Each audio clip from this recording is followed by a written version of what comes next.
నమస్కారం Shri fibre news కి స్వాగతం. ముందుగా హెడ్లైన్స్. అన్నమయ్య జిల్లా మైసూరువారి పల్లెలోని గ్రామ సభలో పాల్గొన్న డిప్యూటీ సీఎం పవన్ కళ్యాణ్ అన్నం పెట్టే రైతు బాగుంటే అన్ని బాగుంటాయని వ్యాఖ్య. అచ్యుతాపురం సేజ్ బాధితులను పరామర్శించిన వైసీపీ అధినేత జగన్, వైసీపీ హయాంలో ఎక్కువ ప్రమాదాలు జరిగాయని చంద్రబాబు ఘటనను డైవర్ట్ చేస్తున్నారని ఆగ్రహం. పరవాడ ఫార్మాసేజ్ లో ఘటన దురదృష్టకరమన్న ఎంపీ సీఎం రమేష్, శతగ్రాతులను పరామర్శించిన కూటమి నేతలు. అన్నం పెట్టే రైతు బాగుంటే అన్ని బాగుంటాయని ఉప ముఖ్యమంత్రి పవన్ కళ్యాణ్ తెలిపారు. గ్రామాలు పచ్చగా ఉంటే మనమంతా హాయిగా ఉంటామని అన్నారు. పరిపాలన అనుభవం ఉన్న చంద్రబాబు వద్ద నేర్చుకోవాలనే తపన తనకుందని ఆయన తెలిపారు. అన్నమయ్య జిల్లా మైసూరువారి పల్లెలో నిర్వహించిన గ్రామ సభల్లో పాల్గొని పవన్ ప్రసంగించారు. ఈ సందర్భంగా ఆయన మాట్లాడుతూ గ్రామీణ అభివృద్ధికి ఏం చేయాలన్న అంశంలో గ్రామ సభ చాలా ముఖ్యమని అన్నారు. గత ప్రభుత్వం పంచాయతీరాజ్ వ్యవస్థను నిర్వీర్యం చేసిందని మండిపడ్డారు. గత ప్రభుత్వంలో రోడ్లపై రావడానికి కూడా భయపడేవారని, అనుభవం ఉన్న నాయకులు కూడా భయపడే పరిస్థితి తెచ్చారని పవన్ మండిపడ్డారు. భర్త ఆశయాలు ముందుకు తీసుకు వెళ్లాలని మైసూరువారి పల్లె సర్పంచ్గా సంయుక్త నిలబడి గెలిచారని ప్రశంసించారు. కారు మంచి సంయుక్త పట్టుదల చూసి నాకు చాలా ఆనందం కలిగిందన్న పవన్, రాజకీయాలకు అతీతంగా రాష్ట్ర అభివృద్ధి కోసం ఆలోచించామన్నారు. ఉన్న నిధులను కూడా దారి మళ్లించిన పరిస్థితి గతంలో చూశామని, గ్రామాలకు ఏం కావాలని చిత్తశుద్ధితో ఆలోచిస్తేనే మంచి జరుగుతుందని పేర్కొన్నారు. ఆంధ్రప్రదేశ్ అభివృద్ధి, స్వర్ణ గ్రామాలు చూసుకోవాలని అనేదే తమ లక్ష్యమన్న పవన్, ఒకరి అనుభవం, ఇంకొకరి సంకల్పం, మరొకరి విజన్తో ముందుకు వెళ్తున్నామని స్పష్టం చేశారు. అసలు పంచాయతీ వ్యవస్థ నిర్వీర్యమైపోయిన సమయంలో, పంచాయతీ ఎన్నికలంటే భయపడే సమయంలో, గత ప్రభుత్వ సమయంలో రోడ్ల మీదకి రావడానికి కూడా చాలా అనుభవం నాయకులు కూడా భయపడే పరిస్థితిలో ఉండి, మిలిటరీలో పనిచేస్తున్న ఒక భర్తని రోడ్లు సరిగ్గా వేయక తన భర్తను కోల్పోయి గ్రామానికి భర్త ఆశయాలను ముందుకు తీసుకెళ్లాలి అని చెప్పి కారు మంచి సంయుక్త గారు నిలబడి సర్పంచ్గా నిలబడి అత్యంత ప్రతికూల పరిస్థితుల్లో నిలబడి గెలిచిన తర్వాత నాకు నిజంగా గుండె కదిలించేసింది. నేను ఆ రోజున కారు మంచి సంయుక్త గారికి నిలబడ్డప్పుడు నేను ఒకటే కోరుకున్నాను. ఆ రోజున అందరినీ, పంచాయతీలు చాలా కీలకం. 13,326 పంచాయతీలు మనకి. పంచాయతీలు చాలా కీలకం. అందరూ గ్రామాలు వదిలేద్దాం, బయటికి వెళ్ళిపోదాం అనుకుంటారు. కానీ పంచాయతీని ఎవరైతే కీలకంగా పట్టుకుంటారో, పంచాయతీ కోసం ఎవరు నిలబడతారో వాళ్ళు ఈ దేశాన్ని కదిలించే నాయకులయ్యారు, మామూలు నాయకులు అవ్వలేదు. సో కారు మంచి సంయుక్త నాకు పట్టుదల చూసి ఇలాంటి ఆడబిడ్డలు రాజకీయాల్లో ఉండాలని మనస్ఫూర్తిగా కోరుకుంటే, అది గెలిచి వచ్చిన తర్వాత నాకు చాలా చాలా ఆనందం వేస్తుంది. నేను రాజకీయాలకి అతీతంగా రాష్ట్రాభివృద్ధి కోసం, దేశాభివృద్ధి కోసం సంపూర్ణంగా ఆలోచించేవాడిని.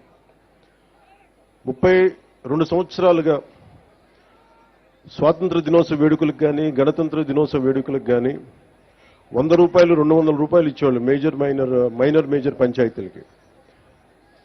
అదే మన కృష్ణతేజ గారికి, కమిషనర్, ఇంకా మన పంచాయతీరాజ్ వారికి ఒకటే చెప్పాను, ప్రతి గ్రామానికి, పంచాయతీకి దేశభక్తి ఇక్కడి నుంచే రావాలి, బయటికి దేశభక్తి ఇక్కడి నుంచే ఉబ్బకాలి. ఏం చేద్దామంటే ఆ చర్చలో ఒకటే వచ్చింది, ముందు మన జాతీయ జెండాకి గుండెల నిండుగా మనకి శాల్యూట్ కొట్టే పండగ ఇది, మన త్యాగాలను గుర్తుపెట్టుకునే పండుగ ఇది. దీనికి ఎలా పెంచాలని ఆలోచించినప్పుడు మేమందరం నిర్ణయం తీసుకుని 100 రూపాయలని 10,000 రూపాయలు, 250 రూపాయలని 25,000 రూపాయలు చేశాం.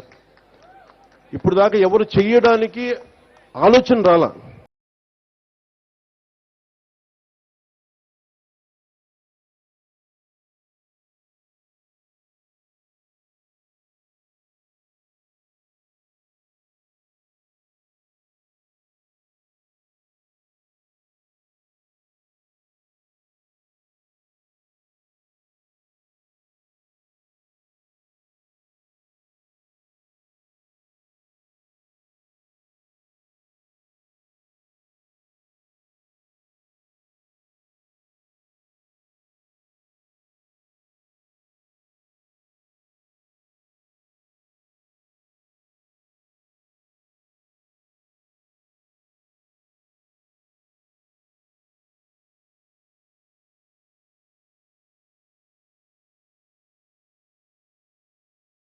అచ్యుతాపురం ఘటనలో ప్రభుత్వ నిర్లక్ష్యంగా వ్యవహరించిందని మాజీ ముఖ్యమంత్రి వైఎస్ జగన్ మండిపడ్డారు.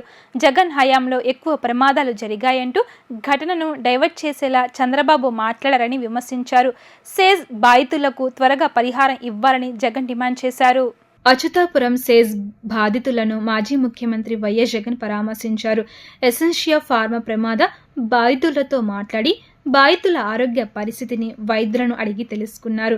బాధితులకు మెరుగైన వైద్యం అందించాలని వైద్యులకు సూచించారు.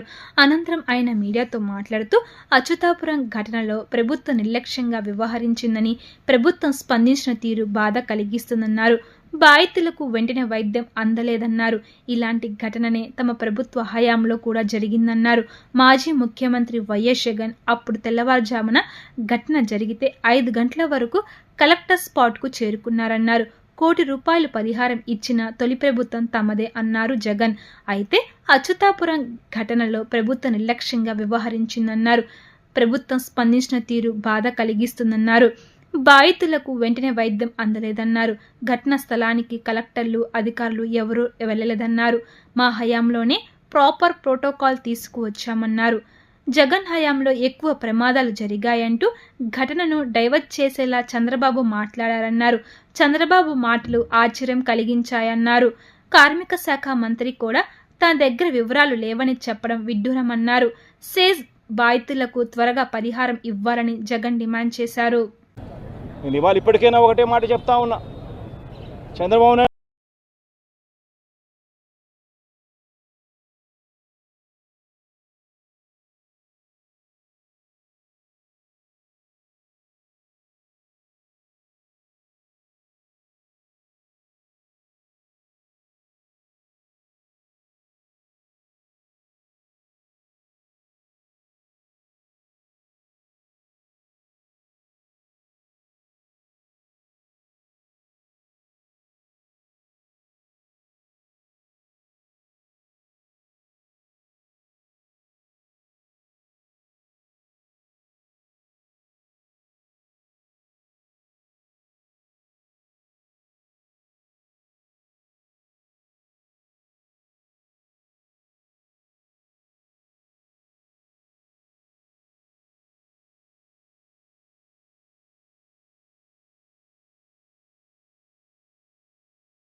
పరవాడ సినర్జిన్ ఫార్మాలో జరిగిన ఘటన దురదృష్టకరమని అనకాపల్లి ఎంపీ సీఎం రమేష్ అన్నారు. ముఖ్యమంత్రి చంద్రబాబు గంటకు ఈ ఘటనపై మానిటరింగ్ చేస్తున్నారన్నారు. రాత్రి 12:30 జరిగిందని తెలిపారు. ఈ ప్రమాదంలో గాయపడిన క్షతగాత్రులను విశాఖపట్నం ఇండస్ హాస్పిటల్లో MP CM Ramesh, MLA Panchakarla Ramesh Babu పరామర్శించారు. అనంతరం ఎంపీ మీడియాతో మాట్లాడుతూ గాయపడిన వారిని యాజమాన్యం సిబ్బంది ఆసుపత్రికి తీసుకువెళ్లారన్నారు. హాస్పిటల్కు వెళ్లి చికిత్స పొందుతున్న బాధితులను పరామర్శించినట్లు తెలిపారు. ఈ ఘటనలో 4 గాయపడ్డారని, వారిలో 3 జార్ఖండ్ రాష్ట్రానికి, 1 విజయనగరానికి చెందిన వారు ఉన్నారన్నారు. మెరుగైన వైద్యం కోసం హైదరాబాద్, ముంబైకి కూడా తరలించడానికి తాము సిద్ధంగా ఉన్నామని స్పష్టం చేశారు. ఈ ప్రమాదానికి ప్రధాన కారణం మానవ తప్పిదమే అని తెలుస్తుందన్నారు. కొన్ని రోజులు తాత్కాలికంగా ప్లాంట్ ఆఫ్ చేసి భద్రతా ప్రమాణాలు పెంచాలని ఫార్మా కంపెనీలు కోరుతున్నారన్నారు.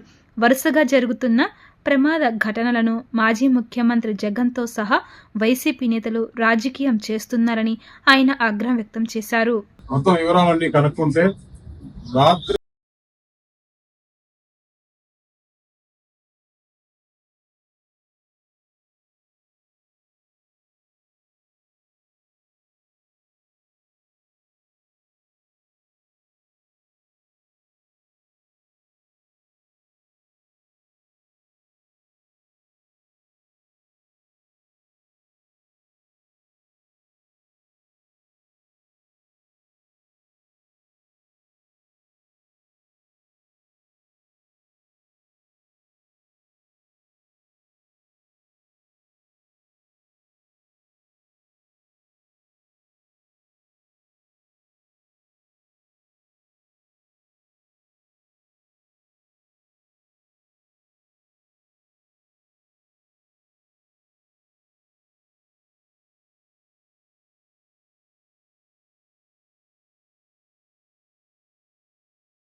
శ్రావణ మాసం 3వ శుక్రవారం సందర్భంగా విజయవాడ ఇంద్రకీలాద్రిపై శ్రావణ శోభ సంతరించుకుంది.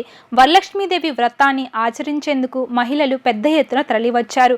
ఆలయ ప్రాంగణంలోని మహామండపం 6వ అంతస్తులో అమ్మవారి ఉత్సవ విగ్రహాలకు ప్రత్యేక అలంకరణ చేసి సామూహిక వరలక్ష్మి వ్రతాన్ని వేద పండితులు, వేదిక కమిటీ సభ్యులు శాస్త్రోక్తంగా నిర్వహిస్తున్నారు. ఇంద్రకీలాద్రిపై ఉన్న శ్రీ దుర్గా మల్లేశ్వర స్వామి వారి దేవస్థానానికి శ్రావణ శోభ సంతరించుకుంది. అమ్మవారికి అత్యంత ఇష్టమైన శ్రావణ మాసంలో కనకదుర్గమ్మను భక్తి శ్రద్ధలతో కొలిచేందుకు భక్తులు పెద్ద ఎత్తున ఇంద్రకీలాద్రికి తరలివస్తున్నారు.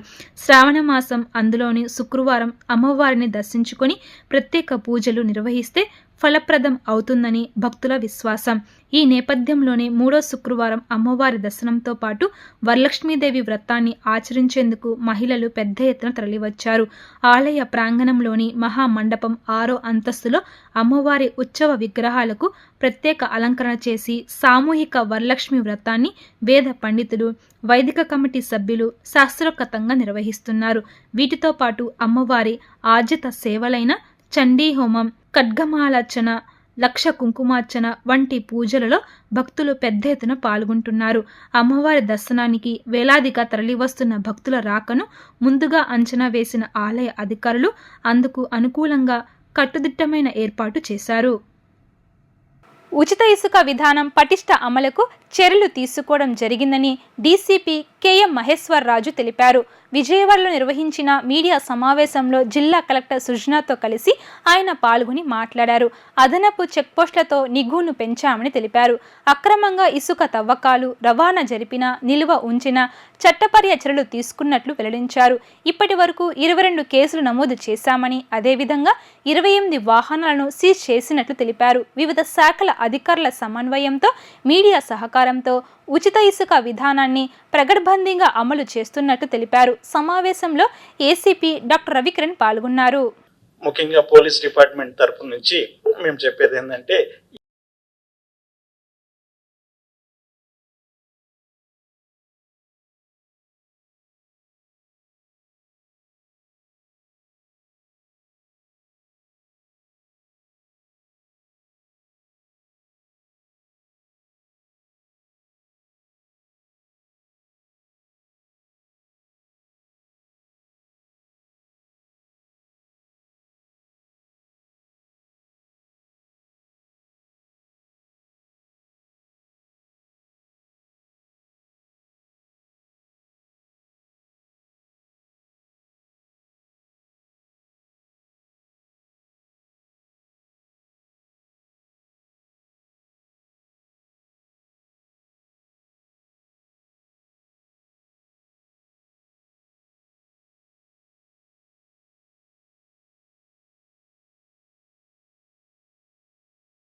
ఎన్నికల్లో ఘోర ఓటమి తరువాత వైఎస్ఆర్సీపీ అధ్యక్షుడు జగన్ పార్టీలో పలు మార్పులు చేర్పులు చేస్తున్నారు. ఇప్పటికే కొన్ని జిల్లాల సమన్వయకర్తలను, నియోజకవర్గ బాధ్యులను మార్చారు. తాజాగా కుటుంబ గొడవల నేపథ్యంలో ఎమ్మెల్సీ దువ్వాడ శ్రీనివాస్పై చర్యలు తీసుకున్నారు. దీంతో పాటు మరికొన్ని మార్పులు చేశారు. సార్వత్రిక ఎన్నికల్లో ఘోర పరాజయం తరువాత వైఎస్ఆర్సీపీలో ఇప్పుడు కొన్ని మార్పు చేర్పులకు ఆ పార్టీ అధ్యక్షుడు వైఎస్ జగన్మోహన్ రెడ్డి సిద్ధమయ్యారు. గత కొద్ది రోజులుగా కుటుంబ వ్యవహారాలతో రచ్చకెక్కిన ఎమ్మెల్సీ దువ్వాడ శ్రీనివాస్పై వేటు వేశారు. టెక్లీ నియోజకవర్గ పార్టీ బాధ్యుడిగా ఎమ్మెల్సీ దువ్వాడ శ్రీనివాస్ ఉన్నారు. కుటుంబ గొడవల నేపథ్యంలో ఎమ్మెల్సీ దువ్వాడ శ్రీనివాస్పై వైఎస్ఆర్సీపీ అధిష్టానం చర్యలు తీసుకుంది. శ్రీకాకుళం జిల్లా టెక్లీ నియోజకవర్గ ఇన్ఛార్జ్ల నుండి దువ్వాడను తొలగించి ఆ పార్టీ సీనియర్ నేత తిలక్కు ఇన్ఛార్జ్గా నియోజకవర్గ బాధ్యతలను అప్పగించింది. ఇటీవల టెక్లీలో దువ్వాడ శ్రీనివాస్ ఇంటి వద్ద ఆయన భార్య వాణి చేపట్టిన నిరసన దీక్ష ఆంధ్రప్రదేశ్ వ్యాప్తంగా తీవ్ర చర్చకు దారితీసింది. ఈ నేపథ్యంలో పార్టీకి చెడ్డ పేరు వస్తుందని భావించిన వైఎస్ జగన్ టెక్లీ నియోజకవర్గ ఇన్ఛార్జ్ బాధ్యతల నుంచి దువ్వాడ శ్రీనివాస్ను తొలగించారు. దువ్వాడ శ్రీనివాస్పై వేటుతో పాటు పార్టీలో మరికొన్ని మార్పులు సైతం చేశారు. పార్టీ రాష్ట్ర ప్రధాన కార్యదర్శులుగా మాజీ ఎమ్మెల్యే గడికోట శ్రీకాంత్ రెడ్డి, మాజీ ఎమ్మెల్సీ సతీష్ రెడ్డి, మాజీ ఎమ్మెల్యే చెవిరెడ్డి భాస్కర్ రెడ్డిలను నియమించారు. వీరికి రాష్ట్ర స్థాయిలో కొన్ని జిల్లాల పార్టీ సమన్వయ బాధ్యతలను సైతం అప్పగించనున్నారు. వీటితో పాటు మరికొన్ని మార్పుల వివరాలను వైఎస్ఆర్సీపీ కేంద్ర కార్యాలయం ప్రకటించింది. వైఎస్ఆర్సీపీ ఏలూరు జిల్లా అధ్యక్ష పదవికి పార్టీకి ఇటీవలే ఆళ్ల నాని రాజీనామా చేశారు. దీంతో అతని స్థానంలో కైకలూరు మాజీ ఎమ్మెల్యే నాగేశ్వరరావును ఏలూరు జిల్లా అధ్యక్షుడిగా నియమించారు. వైఎస్ఆర్సీపీ అనుబంధ విభాగాల్లోనూ మార్పులు చేశారు. ఆయా విభాగాల రాష్ట్ర అధ్యక్షులుగా నియమితులైన వారి వివరాలు ఇలా ఉన్నాయి. యువజన విభాగం రాష్ట్ర అధ్యక్షుడిగా జక్కంపూడి రాజా, బీసీ విభాగానికి ఎంఎస్సి రమేష్ యాదవ్, ఎస్సీ విభాగం అధ్యక్షుడిగా మాజీ ఎమ్మెల్యే టీజీఆర్ సుధాకర్ బాబు, చేనేత విభాగానికి గంజి చిరంజీవి, విద్యార్థి విభాగానికి చైతన్యను నియమించారు. మాచల్ల మాజీ ఎమ్మెల్యే వైఎస్ఆర్సీపీ నేత పిన్నెల్లి రామకృష్ణారెడ్డికి హైకోర్టు బెయిల్ మంజూరు చేసింది. ఈవీఎం ధ్వంసం, సిఐపై దాడి కేసుల్లో పిన్నెల్లి బెయిల్ కోరగా ధర్మాసనం విచారణ జరిపి బెయిల్ మంజూరు చేసింది. వైఎస్ఆర్సీపీ మాజీ ఎమ్మెల్యే పిన్నెల్లి రామకృష్ణారెడ్డికి షరతులతో కూడిన బెయిల్ మంజూరు అయ్యింది. మే 13వ తేదీన పోలింగ్ రోజు పాల్వాయి గేటు టీడీపీ పోలింగ్ ఏజెంట్పై దాడి, ఆ తరువాత రోజు కారంపొడిలో విధ్వంసాన్ని అడ్డుకునేందుకు ప్రయత్నించిన సిఐ నారాయణస్వామిపై దాడి కేసులో పిన్నెల్లికి బెయిల్ వచ్చింది. పాస్పోర్ట్ అప్పగించాలని, ప్రతివారం పోలీస్ స్టేషన్లో హాజరై సంతకం పెట్టాలని పిన్నెల్లికి హైకోర్టు షరతులు విధించింది. ఆయా కేసుల్లో ప్రస్తుతం నెల్లూరు కేంద్ర కారాగారంలో పిన్నెల్లి రిమాండ్ ఖైదీగా ఉన్నారు. Andhra Pradesh film industry employees federation సర్వసభ్య సమావేశం గాంధీనగర్లో ఓ హోటల్లో నిర్వహించారు. ఫెడరేషన్ నూతన చైర్మన్గా కంచల్ల అచ్యుతరావు ఏకగ్రీవంగా ఎన్నికయ్యారు. ఈ సందర్భంగా ఫెడరేషన్ అధ్యక్షుడు తోరం రాజా మాట్లాడుతూ మద్రాసు నుండి హైదరాబాద్కు చలనచిత్ర పరిశ్రమ వచ్చిన తరువాత ఆంధ్రప్రదేశ్లో పరిశ్రమ అభివృద్ధికి ప్రతి ఒక్కరూ బాసటగా నిలిచారన్నారు. 2013 వరకు హైదరాబాద్లో ఏపీ ఫిలిం ఇండస్ట్రీ అభివృద్ధి చెంది ఎంతో మంది కార్మికులకు చేయూత ఇచ్చిందన్నారు. ఫెడరేషన్కు తాజాగా కంచల్ల అచ్యుతరావును చైర్మన్గా ఎన్నుకోవడం జరిగిందన్నారు. ఏపీలో చలనచిత్ర పరిశ్రమను ప్రభుత్వం పరంగా అభివృద్ధి చేస్తారని ఆశిస్తున్నట్లు చెప్పారు. ఈ నెల 29వ తేదీన AP film industry employees federation నూతన చైర్మన్గా అచ్యుతరావు ప్రమాణ స్వీకారం చేస్తారన్నారు. నూతన చైర్మన్గా ఎన్నికైన అచ్యుతరావు మాట్లాడుతూ రాష్ట్ర ముఖ్యమంత్రి చంద్రబాబు నాయుడుకి సినిమా పరిశ్రమలో నటులు 24 క్రాఫ్ట్స్ కార్మికులంటే గౌరవం అన్నారు. కార్మికుల కష్టాలు చంద్రబాబు నాయుడుకు బాగా తెలుసు అన్నారు. డిప్యూటీ సీఎం పవన్ కళ్యాణ్ తెలుగు ఇండస్ట్రీని ఆంధ్రప్రదేశ్లో స్థిరపడాలని లక్ష్యంతో కృషి చేస్తున్నారన్నారు. ఇకపై ఆంధ్రప్రదేశ్లో ఏ సినిమా షూటింగ్ జరిపినా ఫెడరేషన్ పరంగా సహకారం అందిస్తామన్నారు. 24 క్రాఫ్ట్స్ ఆర్టిస్టులకు ఇచ్చే కార్డులను ఇకపై ఆంధ్రప్రదేశ్లో ఇవ్వాలని ప్రభుత్వాన్ని ఫెడరేషన్గా కోరుతున్నట్లు చెప్పారు. డాక్టర్ కంచర్ల అచ్యుతరావు గారిని మేము చైర్మన్గా ఏకగ్రీవంగా ఎన్నుకోవడం జరిగిందండి. ఇక ముందు ఆంధ్రప్రదేశ్ రాష్ట్రంలో చలనచిత్ర పరిశ్రమ అభివృద్ధి చెందడానికి వారు చిత్తశుద్ధితో కృషి చేస్తారని ఆశిస్తున్నామండి. అలాగే చలనచిత్ర పరిశ్రమ కార్మికులు 24 క్రాఫ్ట్స్కి సంబంధించినటువంటి కార్మికులకి ఏవైతే మరి గవర్నమెంట్ నుంచి రావాల్సినటువంటి పథకాలు ఉన్నాయో, అలాగే ఎప్పుడైనా ఎలాంటి శాలరీస్ విషయంలో కానీ, మరి లొకేషన్స్ విషయంలో కానీ, మరి టైంలో కానీ, మరి ప్రతి విషయంలో కానీ వారు సహాయ సహకారాలు అందిస్తూ ఆంధ్రప్రదేశ్ రాష్ట్రంలో మరి చలనచిత్ర పరిశ్రమని అభివృద్ధి చేయడానికి కృషి చేస్తారని చెప్పి వారిని 24 క్రాఫ్ట్స్కి సంబంధించినటువంటి సెక్టార్స్ అన్నీ కూడా ఏకగ్రీవంగా ఎన్నుకోవడం జరిగిందండి. వారు ఈరోజు మరి ప్రమాణ స్వీకారం చేయడానికి ముందు ఈ ప్రెస్ మీట్ ఏర్పాటు చేసి మరి త్వరలో అద్భుత రీతిలో ఆయన ప్రమాణ స్వీకారం చేయడానికి మరి నిర్ణయించుకున్నారండి.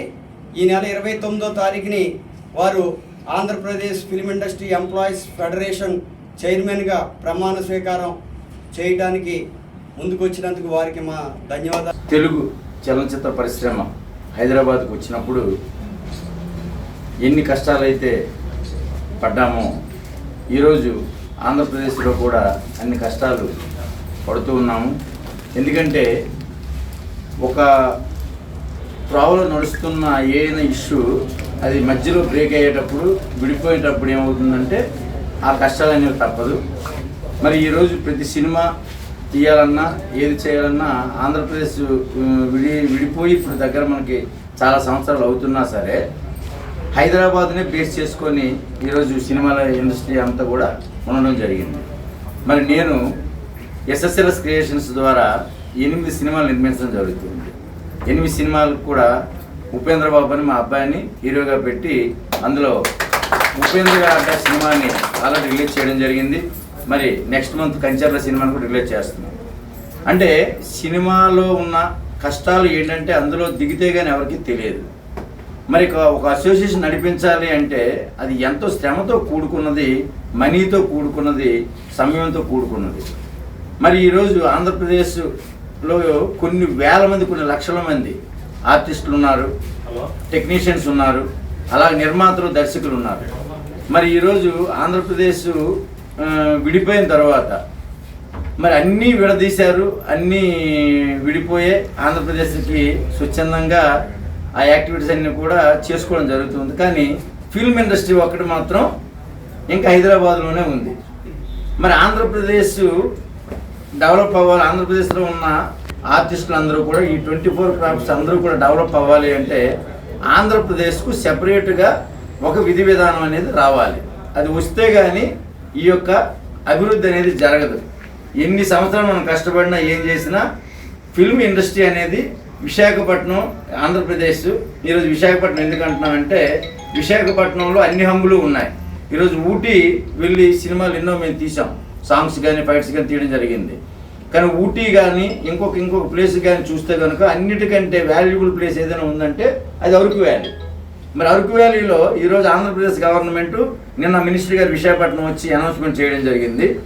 మరి టూరిజం డెవలప్మెంట్ అనేది చేస్తాము, ఫిల్మ్ ఇండస్ట్రీ విశాఖపట్నం రావడానికి కూడా మేము మా వంతు మా ప్రభుత్వం కృషి చేస్తుందని చెప్పడం ఎంతో ఆనందదాయకం. ఇంద్రకీలాద్రిపై అమ్మవారిని బీజేపీ రాష్ట్ర అధ్యక్షురాలు ఎంపీ దగ్గుబాటి పురంధేశ్వరి దర్శించుకున్నారు.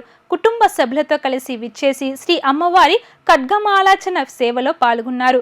వీరికి ఆలయ వేద పండితులు వేద ఆశీర్వచనం చేసి శ్రీ అమ్మవారి ప్రసాదములు, శేష వస్త్రము, చిత్రపటము అందజేశారు.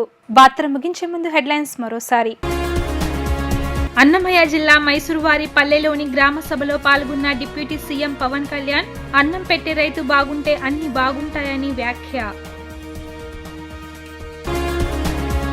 అచ్యుతాపురం సేజ్ బాధితులను పరామర్శించిన వైసీపీ అధినేత జగన్, వైసీపీ హయాంలో ఎక్కువ ప్రమాదాలు జరిగాయని, చంద్రబాబు ఘటనను డైవర్ట్ చేస్తున్నారని ఆగ్రహం.